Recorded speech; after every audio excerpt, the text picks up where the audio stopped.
Chasam Sefer.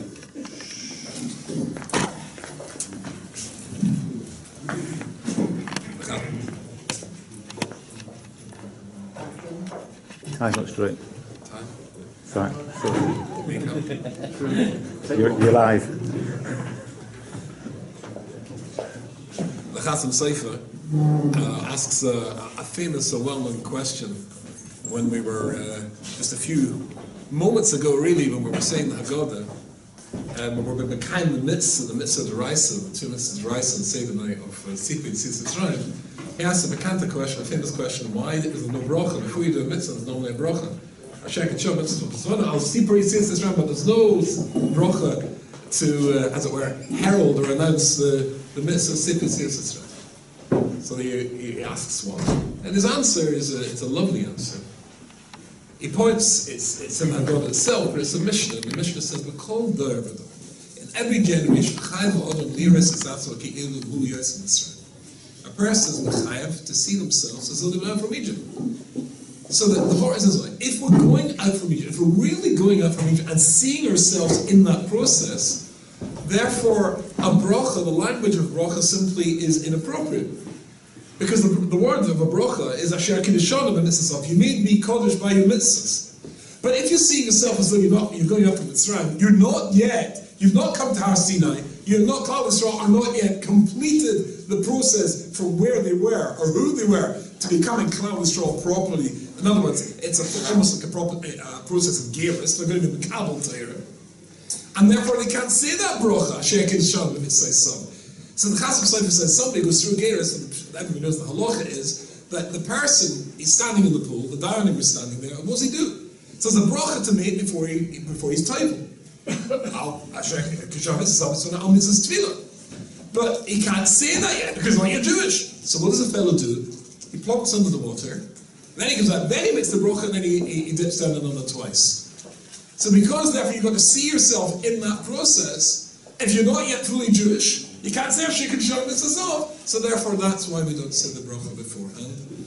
Only after Klal Yisrael, once we've completed the process, you see the Yisrael there, then you can say a bracha. But not beforehand. So it's an interesting idea. I can't remember who points out, but somebody points out, it didn't say the Seder night. Chayav Odom Liros is that. Benisim says the kol dor v'dor. It seems to be that this is a process which is an ongoing process of imagining yourself as though you're going out from Israel. So in this process of going out from Israel, versteht sich, as they say, there were ups and downs. And we've discussed here over many years that if I was to draw a graph, if we had a whiteboard apart from now, a camera, if we had a whiteboard here and there was a graph, and here's Klal Yisrael. Did you get that? There's an air graph here. In the corner there, that's Klal Yisrael and the Mem Tes Shari Tumah. And then the Sfira Salayim, the process that we're in just now, is going up and up and up and up.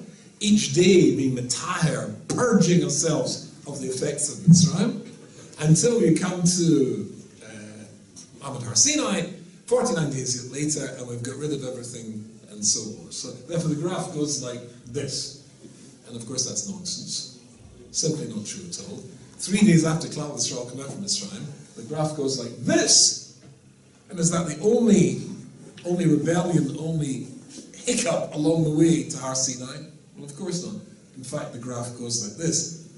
And as Rav Shlomo Wolbe puts it, and I'm sure that's not just the graph of the 49 days between Mitzrayim and Har Sinai, but that's the graph of your life. We have ups and downs, that's the way it goes. There are ways to be marach the ups and to be mayat the downs. But there are clouds, you may have them, you may see them. We've got difficult times in our life and great times in our life. The trick is to learn from what tripped you up and pulled you down and make sure you don't do it again. That's the German cloud. But when Klal Yisrael comes to that first hiccup, as it were, really I suppose the first hiccup was when they became very English. And that's when they stood at Kriyas Yamsuf. Remember that bit. And there was a massive outbreak of English gentlemanliness. After you. System after you. Nobody wanted to go through. Aval Pichen, when they actually go through, and then in Tesvov, it says the Yisrael Moshe makes them travel, Miyam Suf Yetzo El Midbar Shur, they come to a Midbar called Shur. You certain? I'm sure. And they go 3 days in the Midbar below Motzah, but they didn't find water. They come to a place called Marosa. And there's water there, all right, but it was bitter. Well, it's poisonous, some sort, acidy, I'm sure. Al Kain Karish Mamora, that's what it's called, Mora. So the people cry out to Moshe, Lemor Ma'anishta, a rather reasonable question. What are we going to drink? Yisik Hashem, he calls out to Hashem. Vayirah Hashem eats. Hashem shows him a tree. The Yedach Elamayim, he takes this piece of wood. He shows the piece of wood. It's bitter, and I'll say it's poisonous, the same, whatever. It's got a name, I can't remember the name of it. Try to look this up. Anyway, it's got some sort of bitter wood. Begin to come and water becomes sweet. Sham Sam Loichot Mishpat Sam Sam. There, Hashem gave them Chok Mishpat, and there they were tested. So the question really is, what did he give them? So Rashi says, what was that all about here? So Rashi, Sham Sam Loi, Memora Nos Lemitzes Pasha Shalter. So when it came to this piece of Jewish history, they got a little bit, they got a, what's the word, preview, that's the word, a preview, wasn't a hard word, preview, they got a preview, they got a little Hagdama of what the Torah was going to be. But more or less, that they could get involved in. Shabbos, and Paraduma, and Dinim. Shabbos, Paraduma. Fine? Now, let's stick with this idea. It's very important. And it's a Makol Davar. So we've got to see ourselves as all in the process of going out from Mitzrayim now. Why is it so important to be in this process? And that part of this process was, the Klal Yisrael here are given 3 categories of dinim, or 3 categories of halacha, to be mitzasik by. So I wanted to bring it along, but I forgot to bring it. Maybe it's better saying our time is short. 2 years ago, I was in a place called Rubinstein, and I did a Shabbaton in this place. There was a lady there, and her husband had passed away.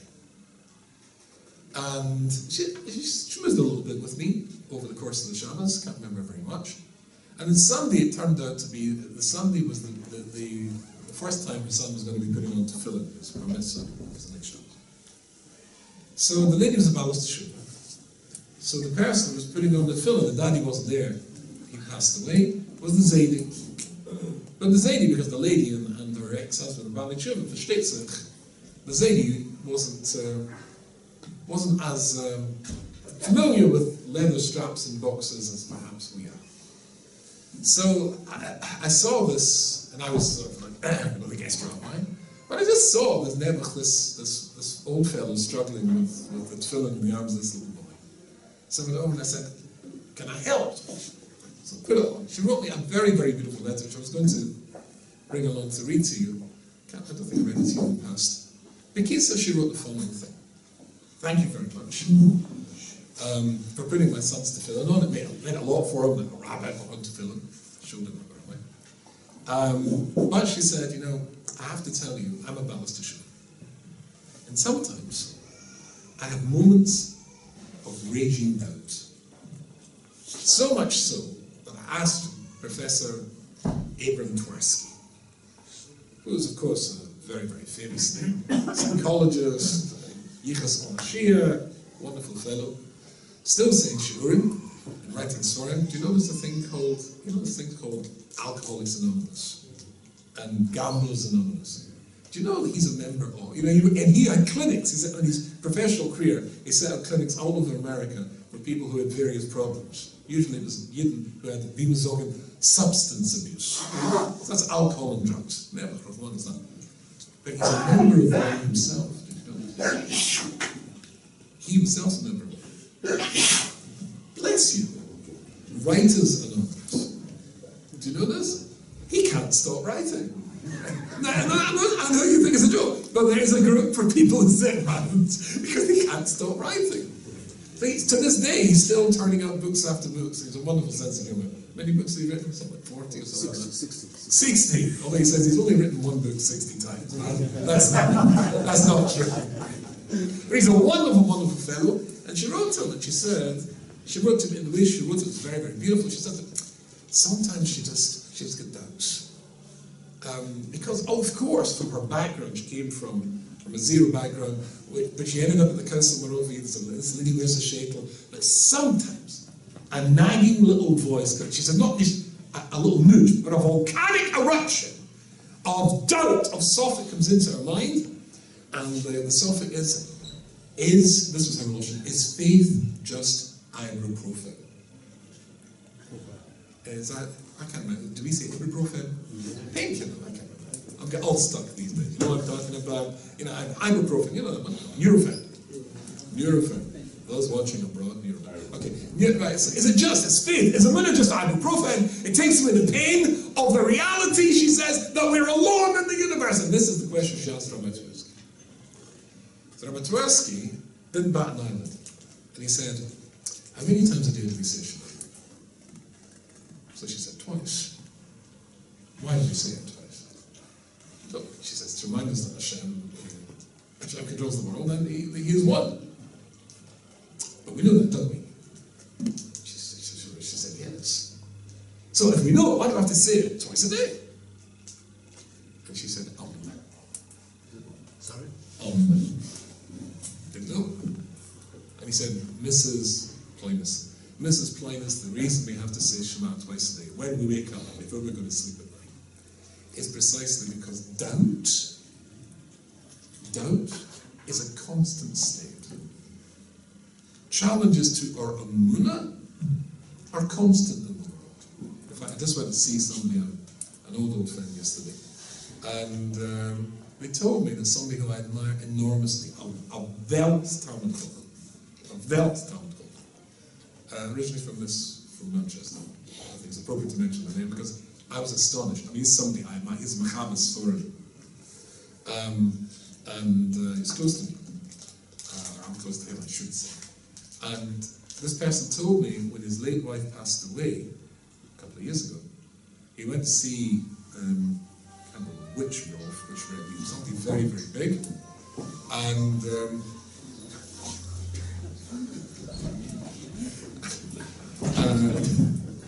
it went geweldig, video cameras, musical accompaniment, what geweldig so basically, to say, you know, after this has happened to him, it's affected his Emuna. I was astonished. I mean, we're talking a Hasidic Yid, you know, a Welttalmud Chochem, it's affected him. And when I heard this yesterday, it was absolutely so. I'm going back to schmooze a little bit with this. I'm interested. Somebody, when is he affected? I mean, it doesn't say he suddenly stopped Rahman Sam leaving Hashem's Barak, but it just it affected him. So he said, we say it, said Rabbi Tversky to this lady, we say Shema twice a day because it's normal to indulge. You have to remind yourself when you wake up in the morning, you have to remind yourself when you go to sleep at night. But Hashem controls the world, Hashem is one. And that gives them the strength to carry on. So here, Rashi says, Klal Yisrael seem to get into a little bit of trouble, and therefore he gives them, the Rosh gives them three things to deal with. Shabbos, Paradim, and Vedi. Which is fine. Except that the Moral of Prague goes, and it's very interesting to know. I mean, an ant like Yehuda Yonah Rubinstein doesn't have to defend a lion like Rashi from an attack by a leopard like the Moral of Prague. But the Moral of Prague certainly attacks. So first of all, he wants to know why Rashi says what he says. He wants to explain what's going on with Rashi. And indeed, you know, these days the Heinrich and Swerin put all the Mariam Koimus in. So here it says, again, when Rashi says the three things that they got, so just to remind you, he says that they gave them what? Shabbos, Paradim, and Dinim, that's business law. So here it says, Mechilta and Sanhedrin Dafnin Vobomimix. Just in case you want to know where Rashi's getting it from. So Rabbi Pride points out, but that's not what Rashi's getting it from. That's not what it says there. It's not what it says. If you look there in Mechilta, and you look there, easy and open to do, what it says is Taka, they got Shabbos. And Taka, they got Dinim, they got Mitzvah law, but they got Kibbut and Be'im. And Rashi takes out Kibbud Avim, even though later on he admits that they were taught Hilchos Kibbud Avim at Morah, and puts in Paradum. So the Moral Cry, it's all sorts of explanations why Rashi would do that, and why he would want to do that. But I'll wait to you this little bit. This is astonishing. I don't know very much anyway, but I can't remember anybody using such a stark losha against Rashi ever. Like Yeshua Tuma Ma'oid al Perish Rashi, says the Rabbi. It's astonishing. Ma'oid, what Rashi says here. Because he's diverted his pshat from what Mechilta actually says. And from what the Gemara Sanhedrin says. Mechilta Amachot ze Shabbos, Mishpat ze Kibbud Avim. And he brings other sheetahs, but nobody says that we're talking about Paraduma. How can Rashi do such a thing? And he says that if you want to say that there's a svara for saying it, Chok can only be, that's fine, he says. However, listen to this. Ve'ila b'kol elu, with all the teretz you can come up with, all the excuses. I can't say the word. Excuses. You can come up for Rashi, ve'ila b'kol elu, lo niska paraduma, don't say paraduma. So he says this, I'll call the word to him with all the excuses, what Rashi says. It's an amazing thing. Rashi should and can only explain our Chumash the way the Chachamim say. V'lola says perish misforas halev. And he can't make up his own stuff. I'm sorry about translating unfairly. I think that's the Lashon. I'll do that again. V'lola says perish misforas halev. Shekasher Adam yizboinim b'machlankus hachama v'mechilva al b'mash niska b'gemora. V'yesh tam nifla v'omak m'oid lama b'chra b'elu. Al Menachamim chose what they chose. When Menachamim said that this is our Messiah, that's our Messiah. V'akol b'chochma b'seicha, everything was ausgecheshbon by Chazal and the Mechilta and the Gemara. Ve'en laharich b'mokam hazeh b'perish Mechilta. It's not time to explain to you why Mechilta says what the Mechilta says. Shabbos and Dinim, what it means when it says we had Shabbos and we had Kibbud Avim and Dinim. I'm not going to tell you why the Mechilta says that, but listen. Rashi nota medivri chachamim.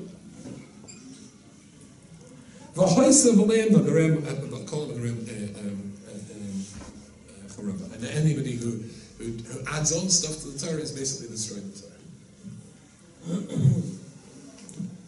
Did that give you a headache? Give me quite a headache. So, you know, when you construct a shear, this is how it goes.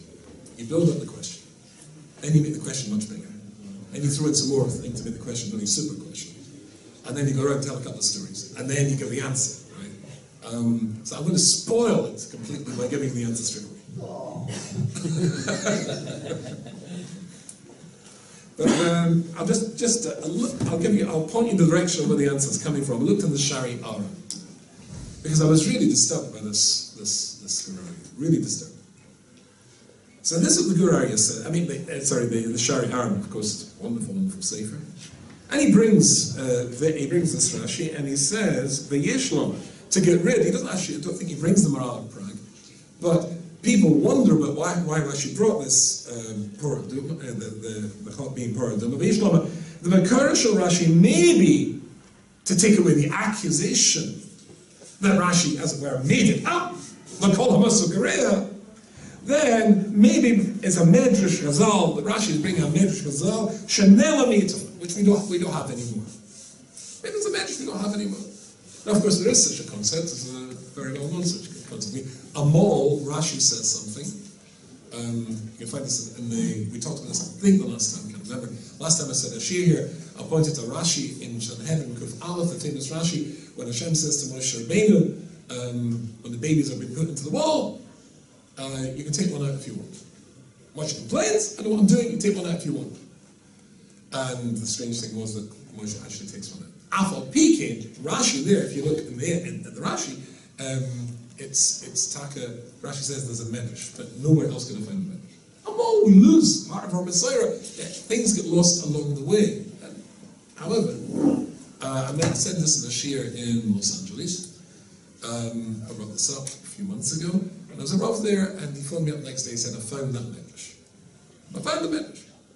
So there's a 5-volume Oitzer Midrashim, which he had, and he found it. So there is a Medrash Seder Olam Zuta, which I did a little bit of historical research, which was published 200 years before Rashi was born. And there it says, Gufa, on this Chok Mishpat, Paradim. I mean, already the fact that the Ramban, whose life's career, as it were, was slogging up Rashi, if you can say such a thing, but objecting or going a different mahalach, it's strange that Ramban didn't jump in here and say, how can, like the Ram says, how can he say that we're talking here about Paradumim, and it says, keep it out of the aim. But Emma says there is a midrash, so already Rashi's completely off the hook. But even though Rashi is off the hook, Zichra, so he's not making it up, it wasn't a svara, it was part of the Messiah. There's a medrash to hang this on. So it's not Rashi's chidush, it's a medrash. The question is, why is he so insistent on Paradum? Why is that so crucial to the whole business of what's going on? So again, let's go back to what we're talking about. We're talking about that we've got to see ourselves as though we're going out from Mitzrayim, and when we're going out from Mitzrayim, this process is going to have bumps along the way. Those bumps along the way are going to be a microcosm, because I'm being filmed, microcosm of what life is like. There are bumps along the way.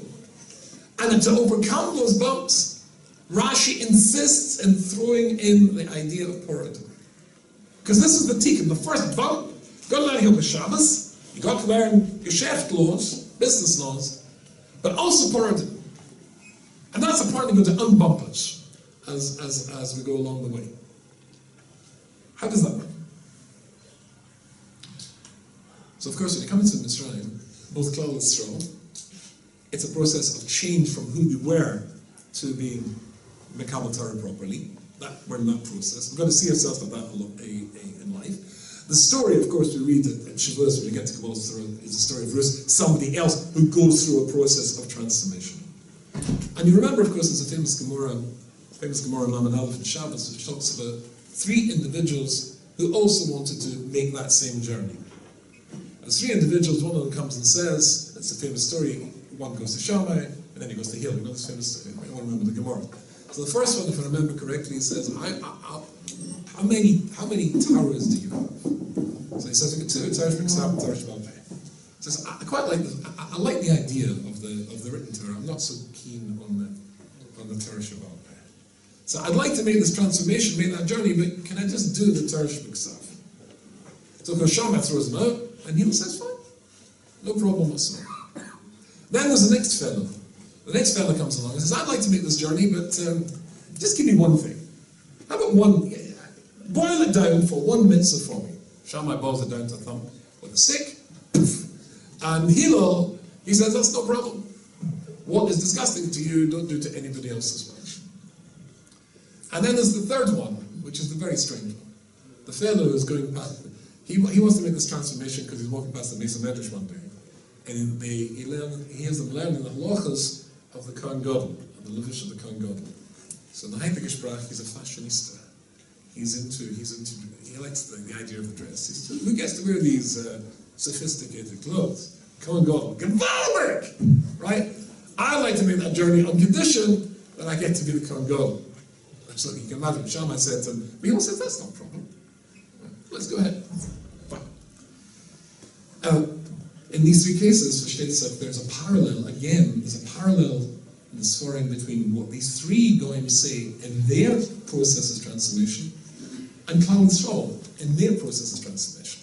So let's go to the first one. What did the first one say? I like the Tarish B'Ksav, but not the Tarish B'Alpeh. Did Klal Yisrael say anything like that? Yes, they did.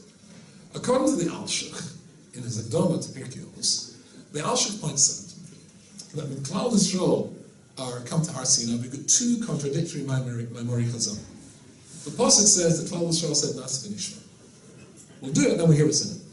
And we've got other Chazal that says Hashem Yisbarach held Har Sinai over their heads like a gig is ready to crash down on top. What does that make it sound? And he says, and if you accept the Torah, Gebaldik. If not, show to hate for a second. Yisganav, Yisganash. So one certainly bespeaks reluctance, and the other one bespeaks no reluctance, passion. Gung the ho, I think is the expression. Let's go for this. So which one was it?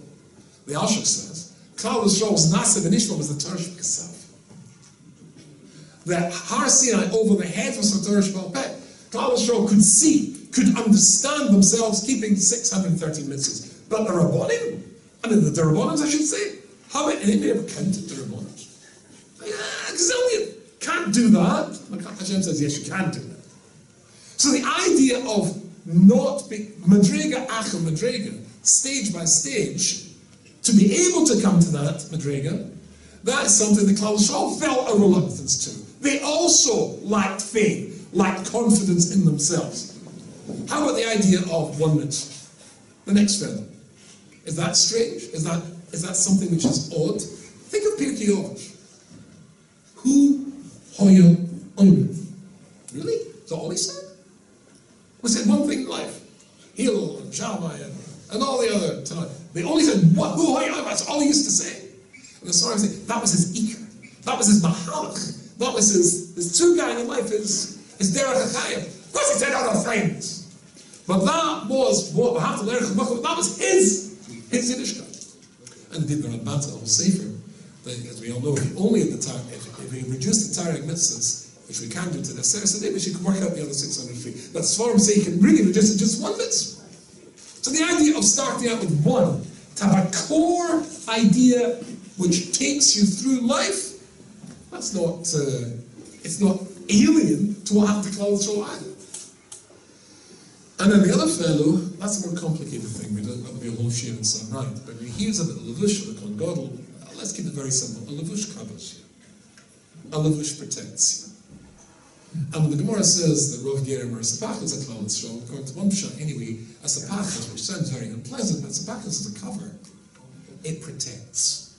While there's healing going on underneath, the Sapach protects. And that's what Levush does. That's the role of the Kohanim, to protect Klal Yisrael by offering up Karbonis. He wanted to occupy that role. That's also perfectly acceptable.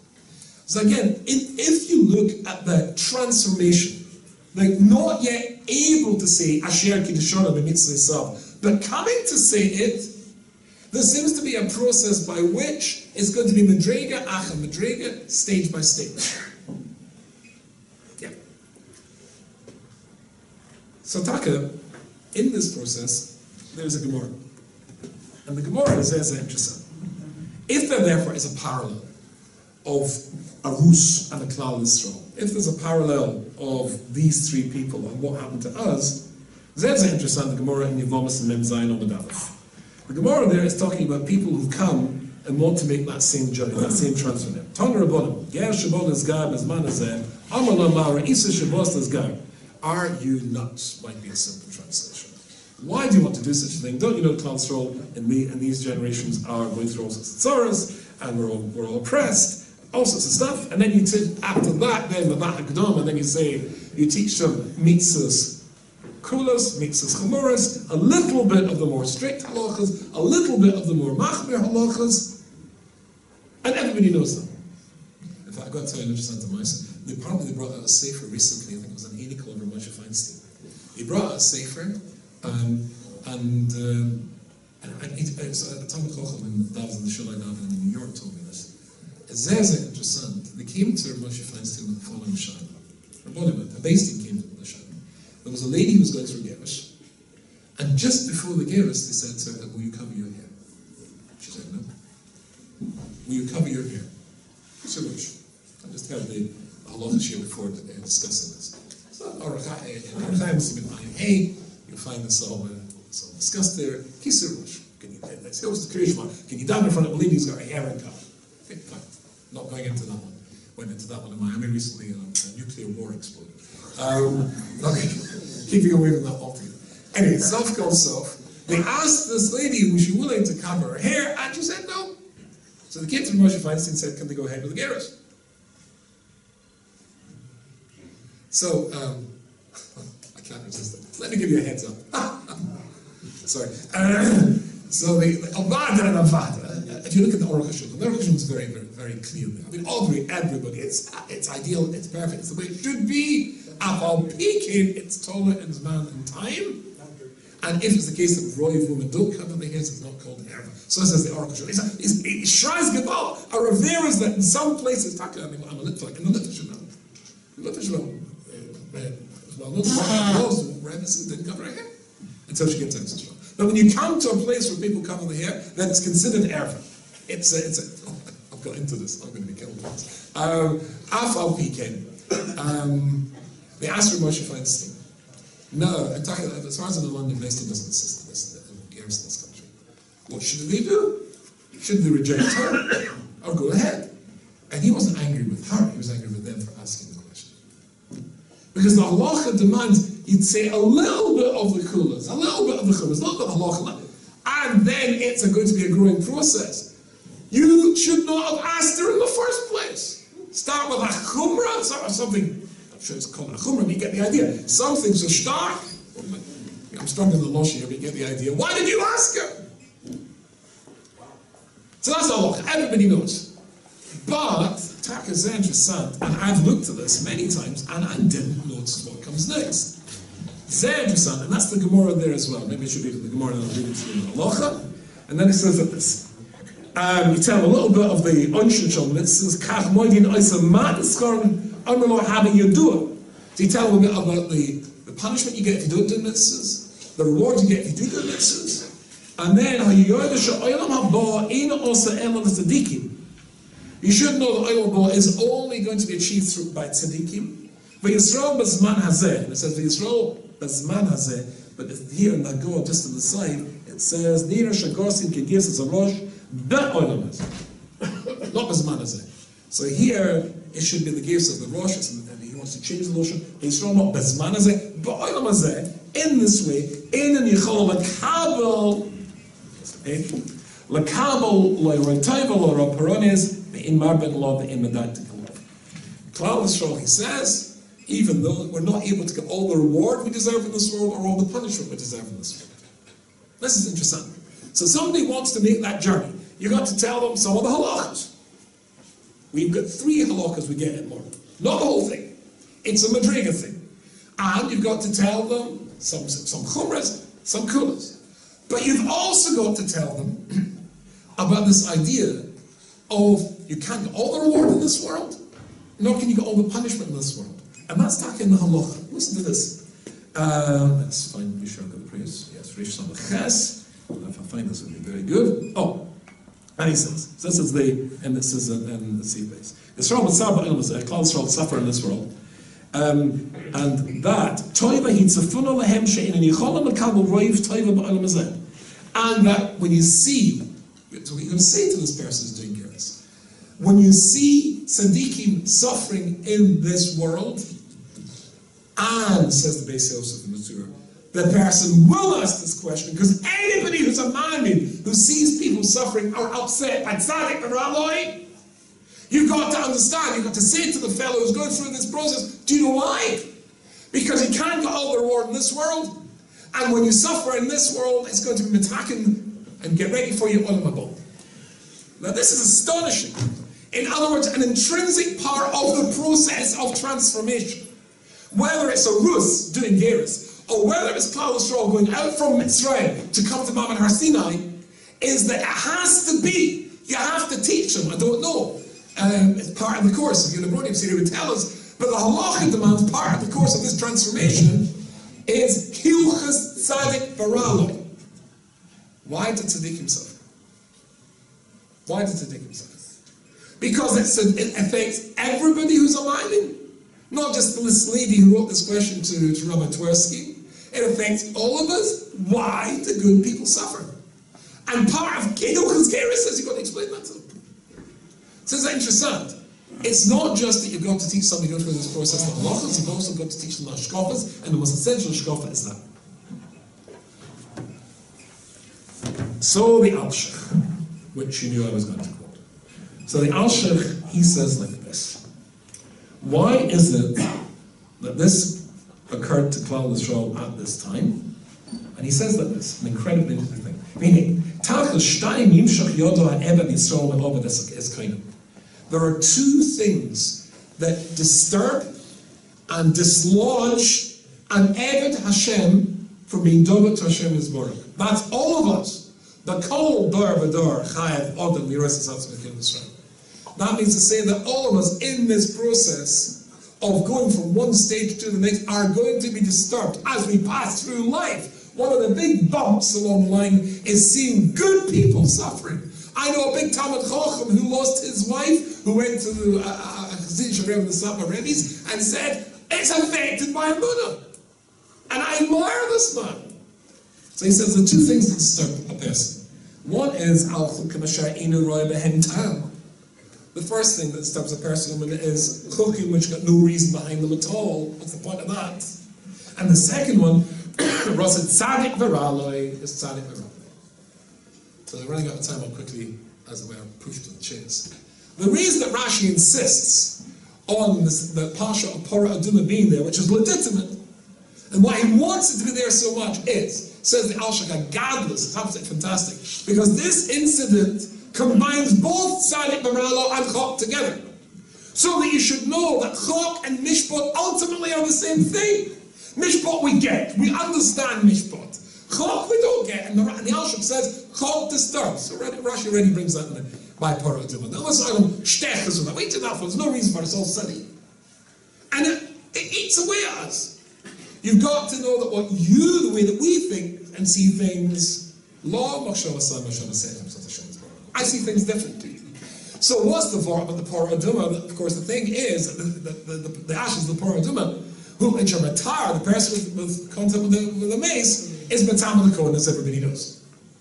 So he had clothed the stroll 3 days after he sees the stroll, after they go through the Yam Suf, after they reach an incredible Madrigal, they're moist and nefesh, mamish, to make a Kiddush Hashem and to become a Vodim of Hashem Yisborach, and 3 days after that they've got no water. That's Tzadik V'Raloi. That's going to, why did that happen to them? That says the Al-Shuk is going to upset anybody seeing that. And Hashem Yisborach's response, and when they find water, it's almost cruel. Oh look, there's water and they can't taste it. Oh, it's horrible.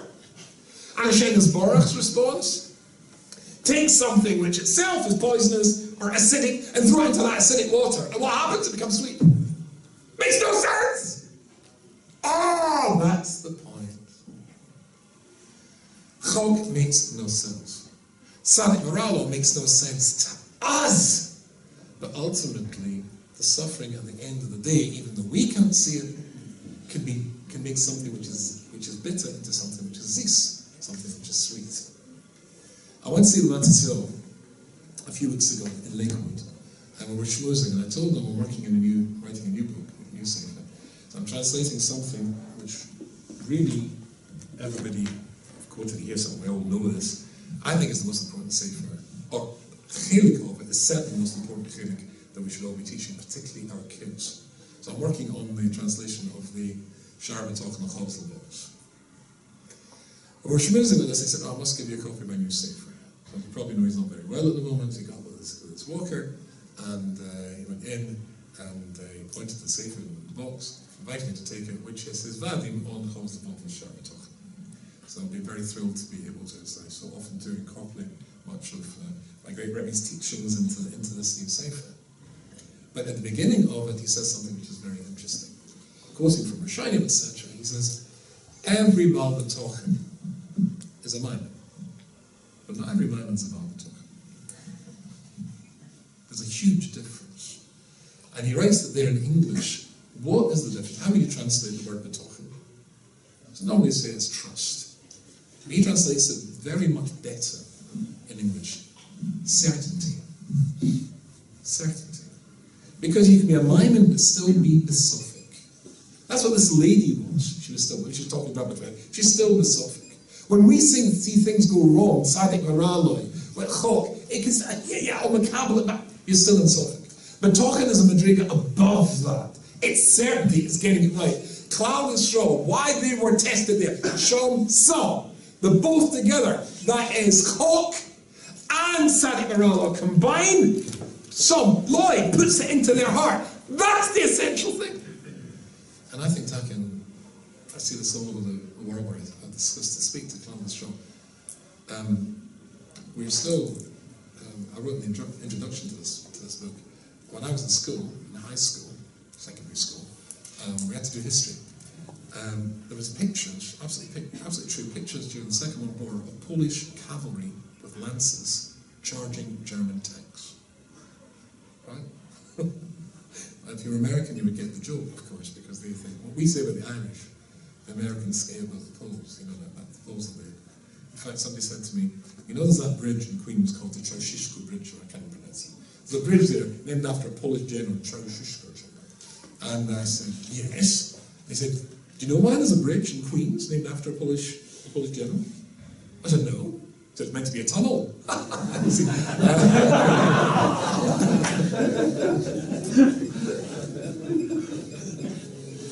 I went, sorry? Didn't get the joke. Oh, because it was well, the idea is, if you were American, you would love this idea. They're charging tanks with lances. But they really were. Incredibly brave. Also incredibly stupid, but incredibly brave. There's nothing the Sultan wants better. That's because I'll say, every night when you're snoring and snoozing, he is planning his attack of you for the next day. And it's quite clear to him how to get you. And there's nothing he wants better than you to fight back with the last war's weapons. He's already got a brand new strategy. He's already got laser-guided missiles, and neutron bombs, and chemical weapons, and you're still got lances. And Thomas Sowell is still busy in the Pasha of Kira for Chalkim, which doesn't exist anymore. It's gone. Last week's Bahar. Bahar talks about the Yovel. Bahar. The Yovel is 50 years. 50 years. And then everything starts. It's a whole new beginning. So if you look at the Kli Yoka there, the part of the Chol, this is part of the Chol. The Kli Yoka says an incredibly interesting. David Melech says 70 years. You get 70 years for life, maybe 80 years. The first 20 years you're not chayav for anything you did wrong in Nation. The next 50 of your 70, then you are. First 20 is Achona. The next 50, that's your life. And 50 years is a Tekufa. So the Kira world started after the 6th Day War. We'll do the mathematics, gentlemen. And that's why it no longer exists. I mean, it's still individuals, but as a movement, it doesn't exist. And we're still getting people going all around, certainly in America, wake up and smell the coffee. Because of Don Quixote. I just spoke at a big, I won't say which school, a very famous Beis Yaakov in New York. And the Mahanelis phoned me up and said, Rabbi Rubinstein, we need to come in and talk about Hashkofa because I've had girls here who have been dabbing from the age of 8. They walk the walk, talk the talk. But there's no Emuna! Or if there is, it's full of sulfate, and it's certainly not B'talking 70. So we're too busy fighting the last war when there's a new war. The attack's on our kids. Our kids, unsere Chevra, unsere Kinderlach. That's the fight. That's why I think Rabbi brought out that vad, this is vadding on sharp talking. That's why I think that the most important thing for our written, because we have to move and we have to realize that ultimately, Chok and Sadik Varaloi, the Rotzabara, is all Mishpot. It's all Oiska Cheshbon. We have to get ourselves from the Madrega of Emuna to the next crucial Madrega. That's the talk.